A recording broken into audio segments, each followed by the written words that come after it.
ఇప్పుడు అప్పుల పాలయ్యారు, జీవితాంతం అప్పుల పాలు అవుతారని ఏమైనా గ్యారంటీ ఉందా? ఎంతో మంది అప్పుల పాలైన వాళ్ళు తర్వాత కుబేర్లు అవ్వలేదా? ఓలడంత మంది ఉన్నారు అయిన వాళ్ళు. ఈ రోజు కుబేర్లు అయిన వాళ్ళు రేపొద్దున అడుక్కు తింటూ పోలేదా? తిండి లేకుండా అయిపోలేదా?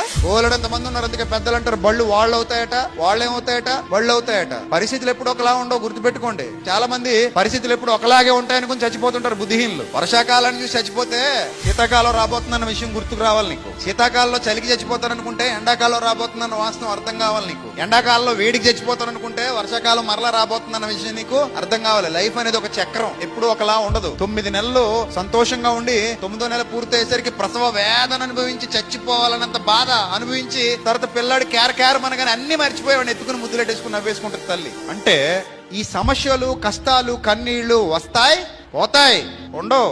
ఏ కష్టం శాశ్వత కాలం ఉండదు, ఏ శ్రమ శాశ్వత కాలం ఉండదు, ఏ బాధ శాశ్వత కాలం ఉండదు.